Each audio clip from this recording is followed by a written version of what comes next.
Jesus Coffee, bon matin, et avec ce bon matin, une bonne semaine, et même plus que ça, un gros bon mois sur notre nouvelle thématique, recevez. Je crois que c'est important que nous puissions déjà commencer avec une soif dans notre cœur. C'est le mois qui nous amène à la Pentecôte. On a passé Pâques, on a passé la libération, on a passé la délivrance, et Dieu ne veut pas nous laisser juste simplement dans une sorte de souvenir, de célébration. Oui, on a été libérés, mais il veut nous amener plus loin dans le royaume des cieux. Il veut que nous recevions. Et le plan de Dieu, c'est que nous recevions la richesse qu'il nous a donnée par le Saint-Esprit. La richesse de l'Église, la banque de l'Église, c'est la puissance charismatique.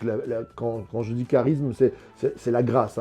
Charis, ça vient du mot grâce. La puissance de grâce que Dieu veut faire descendre sur nous, comme il a fait descendre sur les apôtres à la Pentecôte. Donc, cette semaine et tout ce mois, nous allons entrer dans un moment où nous avons soif de Dieu, nous allons chercher Dieu pour recevoir les dons les meilleurs, tout simplement, la puissance de Dieu pour faire de nous des témoins.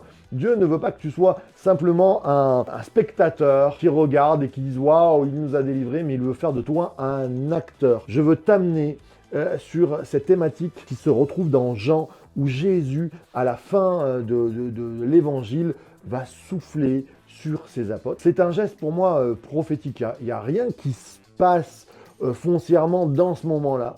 Il va leur dire, allez chercher le Saint-Esprit, mais il pose quelque chose, il pose un acte sur lui. J'ai vu des mouvements d'église charismatique où tout le monde se souffle les uns sur les autres pour recevoir une sorte d'onction spéciale. Je ne crois pas que c'est ça qu'il faut rechercher, même pas du tout. Il introduit la pensée de « je dois chercher, je dois recevoir ». Si cette semaine, nous commencions à nous préparer en disant « Seigneur, je veux recevoir, que ce mois soit pour moi le mois de la plénitude. » Peut-être tu n'es pas baptisé du Saint-Esprit et nous croyons au baptême du Saint-Esprit avec ce signe initial qui est le parler en langue. Se dire, Seigneur, un mois pour recevoir, un mois pour me mettre à part. C'est ça la véritable sanctification. Se mettre à part avec Dieu et dire, Seigneur, je te cherche pour recevoir. Le désir de Dieu, avant toute chose, c'est de nous donner, de nous bénir. Et dans les bénédictions, bien sûr, il y a la bénédiction du corps, il y a la bénédiction de l'âme, être bien dans nos vies, mais il y a aussi la bénédiction de l'esprit.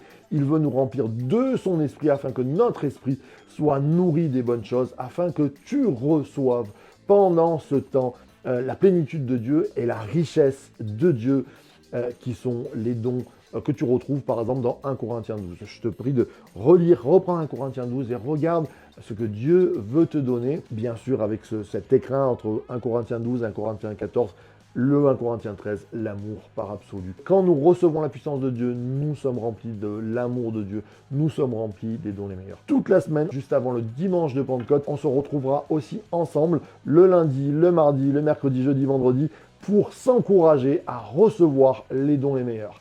Alors, source de vie, the church to be.